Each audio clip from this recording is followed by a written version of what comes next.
Buenos días, profe. Ah, ¿qué tal? Buenos días, ¿cómo están? Bien. Me alegra. Vamos a dar un minutito más para que terminen de ingresar los demás estudiantes. Creo que han pasado 4 minutos ya. Tuve un problema de...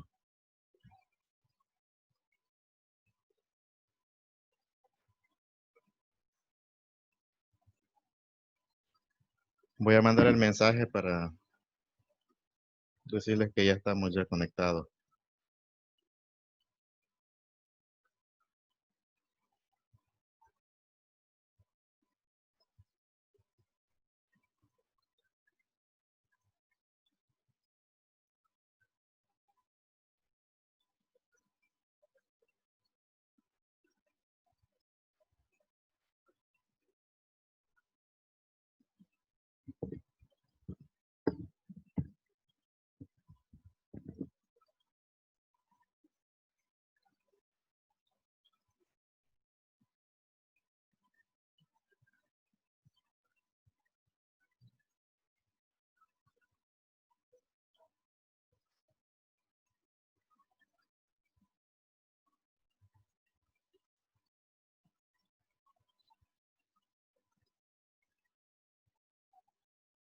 Buenos días, ¿qué tal? ¿Cómo están? Tranqui. Buenos Creo que días, profe. Hola Daniela, buenos días. Sus maestros guías les habían comentado sobre lo del proyecto de orientación espiritual, ¿verdad? Que es una actividad, creo que ya... ¿Quién es el maestro guía de ustedes? Creo que es Juana, la profe profe Juanita, Juana. ¿verdad? ¿Ya les comentó ella en relación a la actividad? Solo nos dijeron que si queríamos entrar. Bueno, el día de hoy vamos a continuar con la temática que hemos estado tratando durante lo que son estos días. Debemos de recordar que es un tema bastante extenso y pues que amerita que nosotros pues nos detengamos en hacer lo que es un análisis más minucioso de él. Tengo a Eduardo, bueno, a Adolfo Martel. Carlos Andrés Es Pilar, profe. es Pilar. El perfil de Adolfo Martel es Pilar, entonces. Sí, profe. Ah, sí, es por el apellido. Hoy sí vamos a continuar entonces. Y pues realmente hemos estado abarcando varios aspectos relacionados con lo que es el proceso de colonización. Iniciamos con los antecedentes del mismo. Hemos observado y hemos estudiado, por ejemplo, lo que es lo relacionado a de qué manera Cristóbal Colón logró obtener su idea para poder emprender lo que son los viajes de exploración. Estuvimos viendo el papel que tuvo Luis de Santángel como técnicamente pues el financista que hizo posible lo que fue.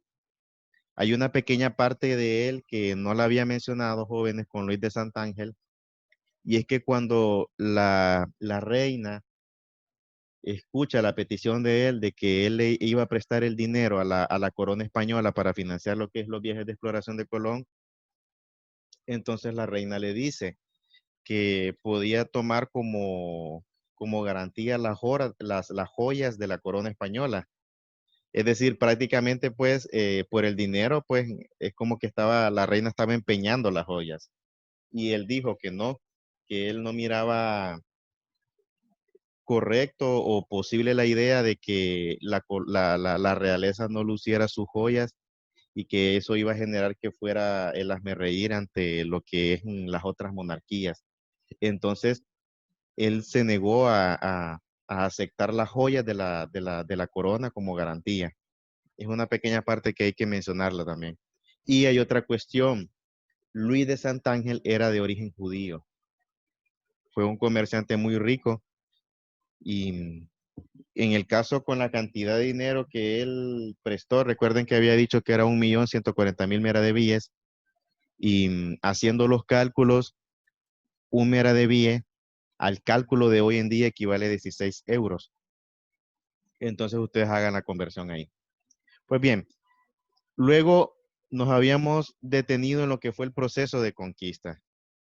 El proceso de conquista, una vez que se dieron los viajes de exploración, una vez que Colón zarpa y llega a lo que son pues los nuevos continentes de lo que es el nuevo mundo, él automáticamente marca lo que es un nuevo hito en la historia. En la historia, tanto en la historia de América como también en lo que es la historia también de la misma España y de Europa, porque esto fue un acontecimiento que tuvo una connotación que no solamente se confinó a una determinada nación. Las implicancias fueron enormes. Ya habíamos escuchado de quién había sido el mérito de haber llegado a América. Vamos a ver si lo recuerdan. Mencióname quién fue. Estamos hablando de lo que es la cultura celta, en relación a lo que son los vikingos. ¿Cómo se llama ese personaje que se le atribuye a la primera persona o el primer europeo que llegó a lo que es el continente americano 500 años No sé antes si que era Cristo? un tal Eric. Leif Eric, Erikson. Lerick Exactamente. Dyson Yo o me recuerdo Eric solamente que se llama no me Eric acuerdo. porque yo Muy bien. tomo el nombre y yo me Su lo aprendo oiga, porque yo profe, tengo su nombre familiares, o sea, era con algo como ese nombre, entonces Barbarroja por eso me o no. recordé de que se llamaba Eric. Exactamente. El nombre de Profe, él es Leif Erikson. Leif Ley. Erikson fue hijo de Eric el Rojo.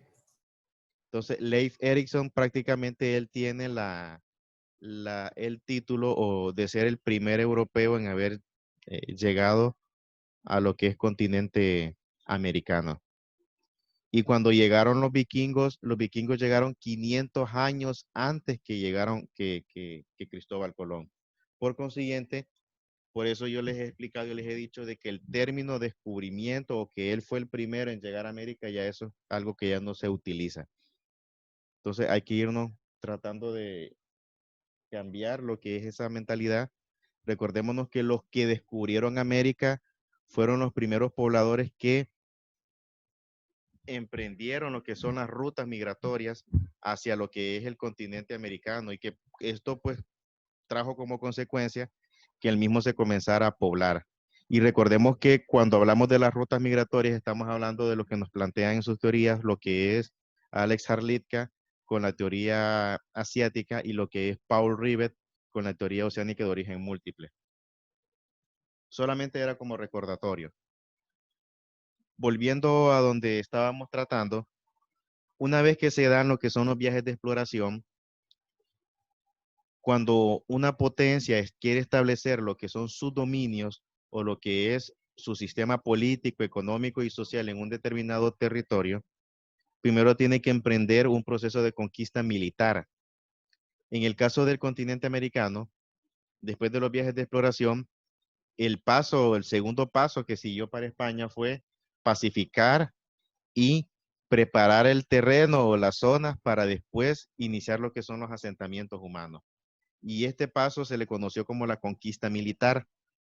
La conquista militar en lo que es América duró aproximadamente entre 80 y 90 años. ¿Qué significa esto?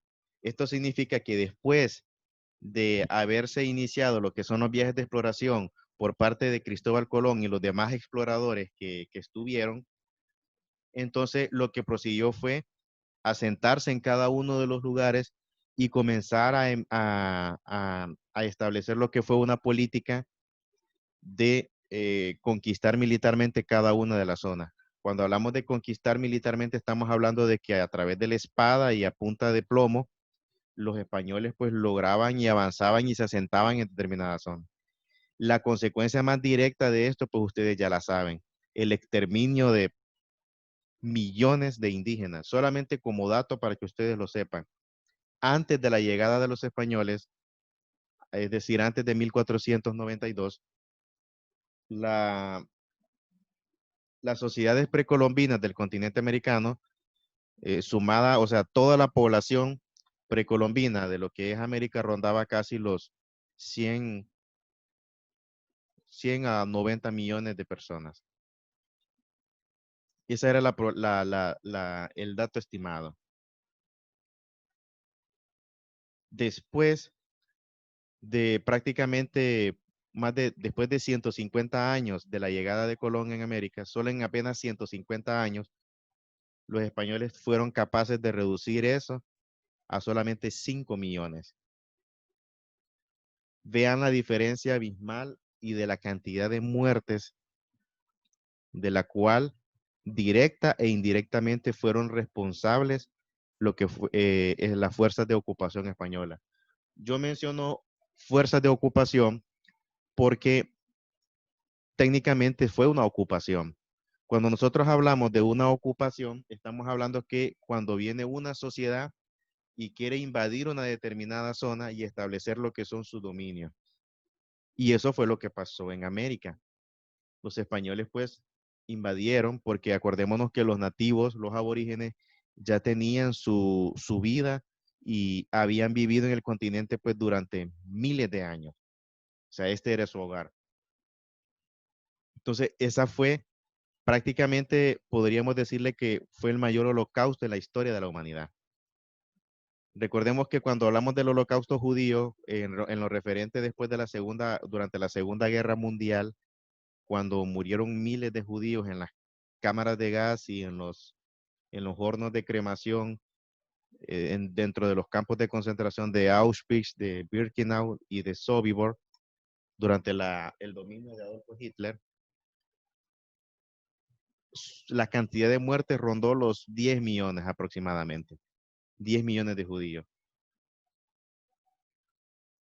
Y si ustedes observan, se tiene siempre la hipocresía, porque eso es lo que pasa, la hipocresía de negar lo que pasó en América y de solamente aceptar lo que pasó en los campos de concentración. No estamos negando lo que sucedió en la Alemania nazi. Fue un hecho lamentable y no tuvieron que haber muerto esa cantidad de personas.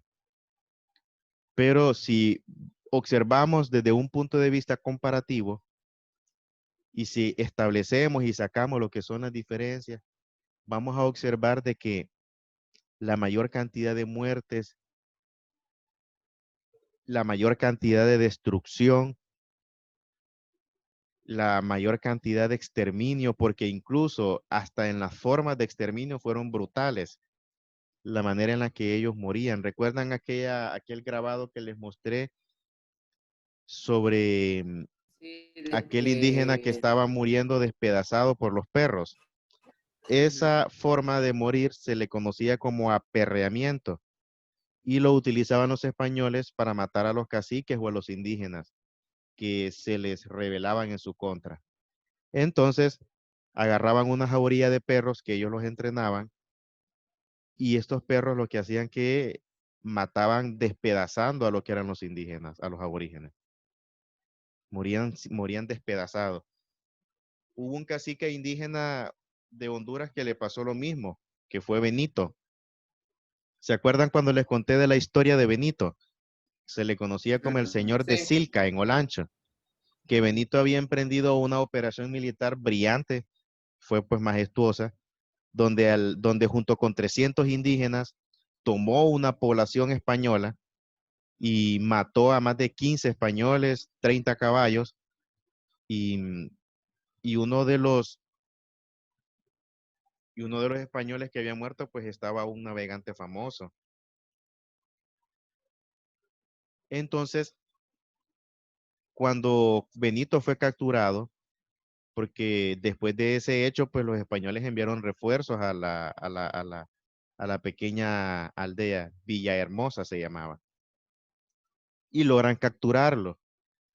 Cuando lo capturan, lo que hacen de que lo lanzan a un grupo de perros y los perros estaban entrenados para que al ver a una persona la matasen despedazándola. Y los perros lo despedazaron al cacique. Él murió despedazado. O sea, se imaginan morir vivo y tener encima a un grupo de perros que le están arrancando los pedazos a uno. Es una muerte brutal. Y esa fue una de las tantas y de las muchísimas formas de aniquilación que tuvieron los españoles en relación a lo que es los nativos americanos. El proceso de conquista militar fue bastante largo. Estamos hablando de 80 años, de 80 a 90 años.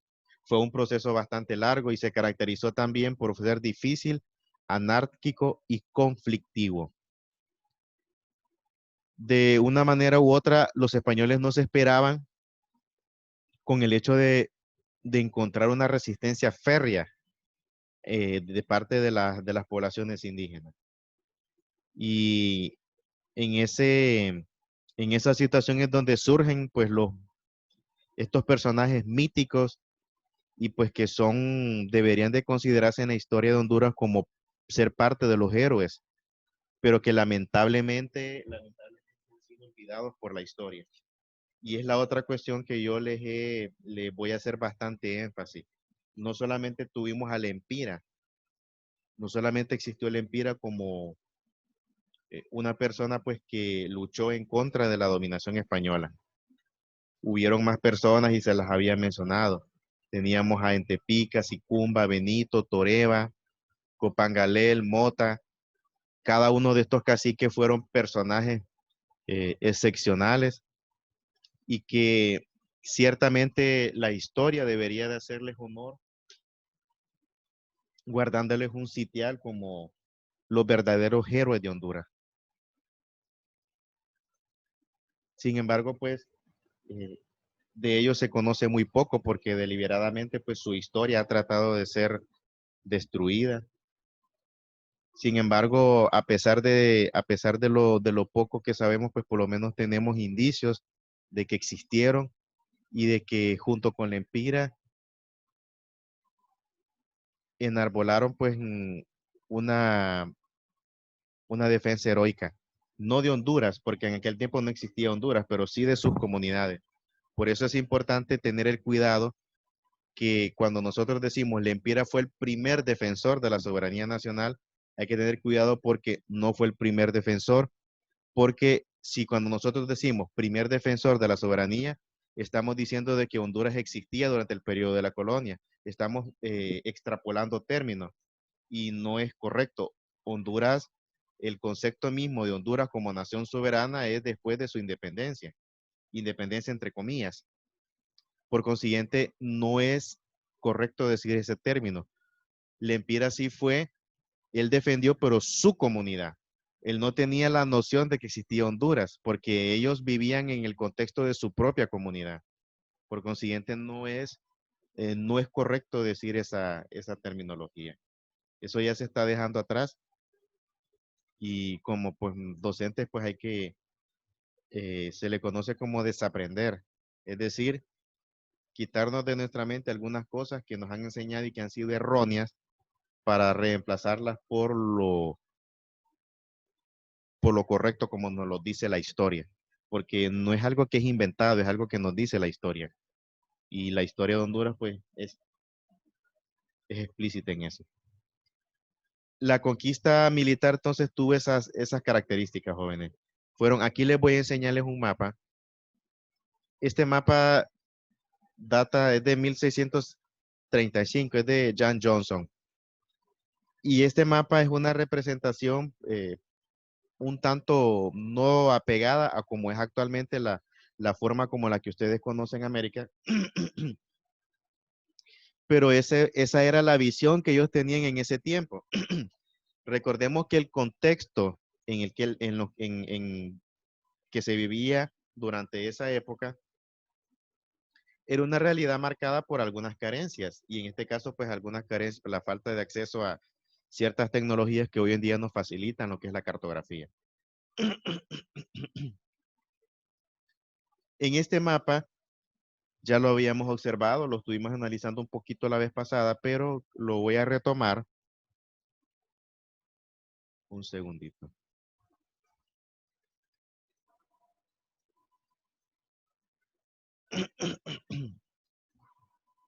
Lo voy a retomar porque las peculiaridades del mismo radican en el hecho de que, si ustedes observan, todas las ciudades y todos los asentamientos coloniales para 1600, durante 1636, todos esos asentamientos estaban en la línea costera. ¿Por qué creen ustedes? Vamos a ver. Porque ellos llegaban a través de barcos. Muy bien.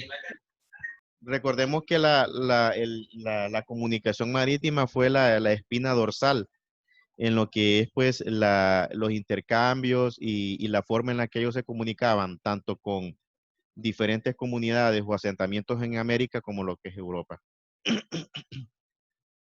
Pero lo que yo quiero llegar, de 1492 a 1635, tenemos casi 144 años después de la llegada de Colón, cuando hace lo que es el encuentro de América. Entonces, aún así, habían pasado 144 años ya los españoles habían comenzado a establecerse. Sin embargo, todavía para ese tiempo, los únicos registros de asentamientos que habían eran, la mayor parte de los poblados eran en las zonas costeras. Es decir, que los españoles se acantonaban en las zonas costeras. Y ustedes se preguntarán, ¿por qué? Recordemos que todavía no se había no se había completado o materializado totalmente lo que es la conquista militar, porque habían zonas a las que los españoles no se atrevían a llegar, porque sabía lo que les esperaba. Entonces, como estas zonas permanecían inexpugnables, es decir, que no eran o no fueron dominadas por parte de los españoles, estas zonas pues no se integraron o no formaron parte de lo que fueron pues los asentamientos coloniales después. Hubieron muchas zonas de América en las cuales nunca llegaron los españoles. Hubieron muchas zonas. Y muchas de estas zonas, en el caso de Honduras, la parte oriental de Olancho, fueron algunas zonas en las cuales pues los españoles no llegaron, pues específicamente toda la zona de lo que es la biosfera del río Plátano, zonas que pues fueron bastante inaccesibles para ellos, y que ahí pues habían algunas pues sociedades aborígenes pues que se asentaban a sus alrededores. Entonces, esa fue lo característico de lo que fue este periodo. Si logran observar, en toda la zona costera se concentran todas las poblaciones. Y si vemos en el mapa, en tierra adentro, ya vemos que está en blanco porque no hay, porque ellos todavía no habían llegado hasta esas zonas, no las habían conquistado, estaban en ese proceso de conquista. La dinámica de ese tiempo era que cuando los españoles inauguraban asentamientos y llevaban a personas para que poblasen esos asentamientos, se daban o se encontraban con la situación de que estos asentamientos eran pues atacados por los nativos y eran obligados a abandonar los españoles esos asentamientos. Luego volvían a regresar y así estaban en ese ir y venir. Entonces, esa fue lo característico de lo que es la conquista militar, en lo que es el proceso de conquista. Hay una cuestión, yo les voy a compartirles. Si ustedes recuerdan, en un inicio yo les había mencionado sobre algunas cuestiones. Hubo un personaje, Fray Bartolomé de las Casas. Déjenme ver con ustedes, octavo C. Bueno, yo les voy a dejarlos, no, porque con ustedes no tuve ayer, pero sí lo dejé con un octavo. Es una lectura complementaria donde se menciona a Fray Bartolomé de las Casas. ¿Quién ha escuchado de Fray Bartolomé de las Casas? Vamos a ver. ¿Qué saben de él? ¿De qué, profe? Sobre Fray Bartolomé de las Casas. ¿Quién ha escuchado de él?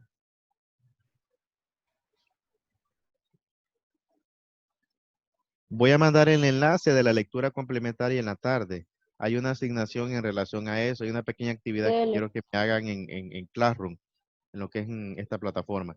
Fray Bartolomé de las Casas, jóvenes, se caracterizó porque fue un clérigo. Cuando hablamos de clérigo, estamos hablando de una persona religiosa, un monje, que a su llegada a América, él pues denunció las atrocidades que cometían los españoles.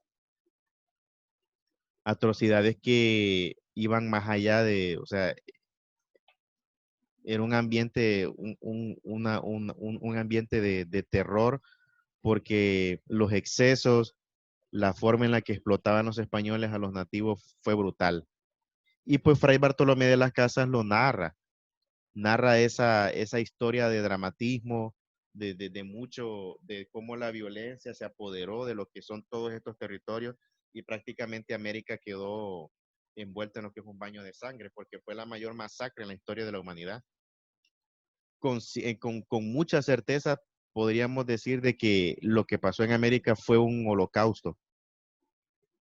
Fue un holocausto. Entonces, Fray Bartolomé de las Casas en un libro nos hace esa narración hay unas lecturitas que yo aparté para que puedan pues conocer un poquito sobre él. Ahí les voy a mandar el enlace después. Entonces, estos son los grabados de Theodore de Bray. Theodore de Bray nos hace alusión a lo que fue parte de lo que fue el proceso de conquista militar que los españoles emprendieron. Yo me tomé la tarea de recopilar algunos de estos grabados. Cada grabado hace mención a un acontecimiento real que pasó. No es que los grabados son ficción o fue algo inventado, no.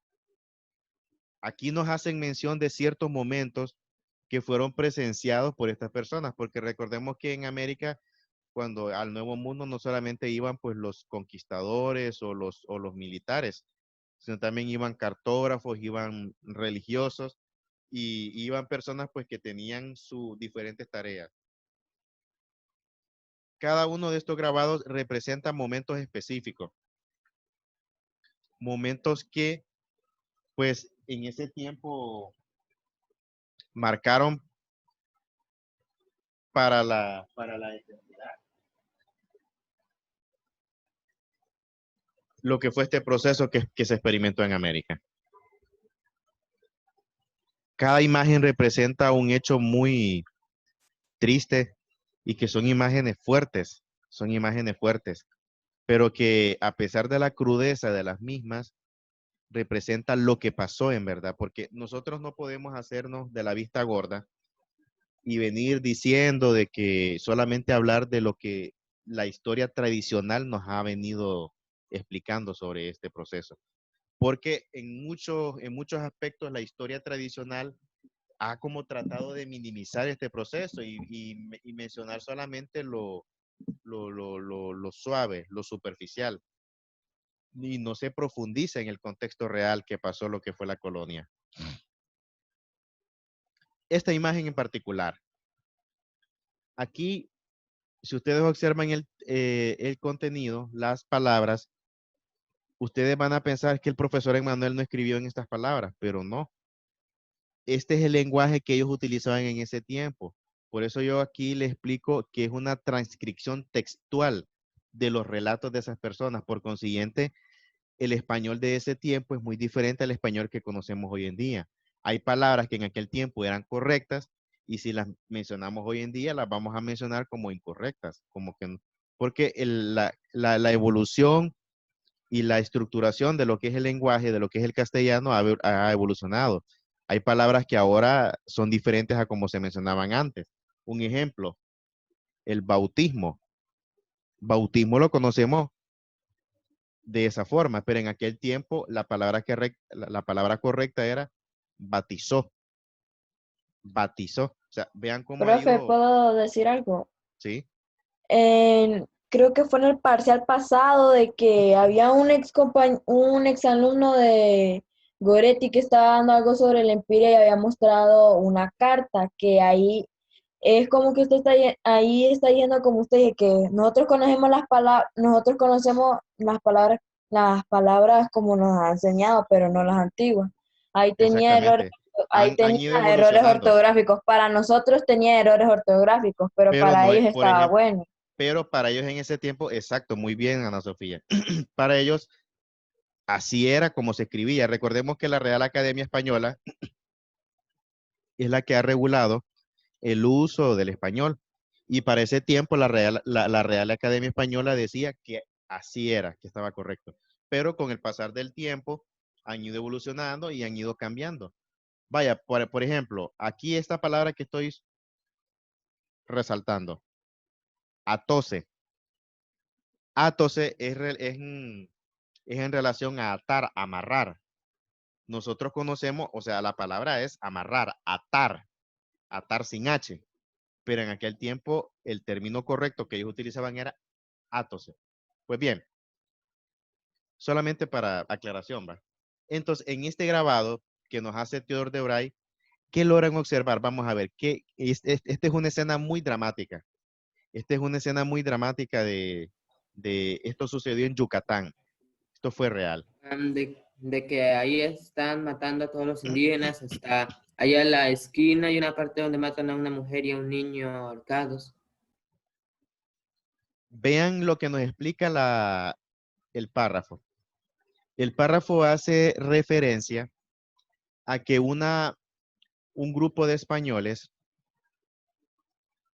llegan a una determinada comunidad aborigen y los nativos sabían de que cuando veían llegar a los españoles, ellos ya sabían lo que les esperaba y era la muerte o la esclavitud.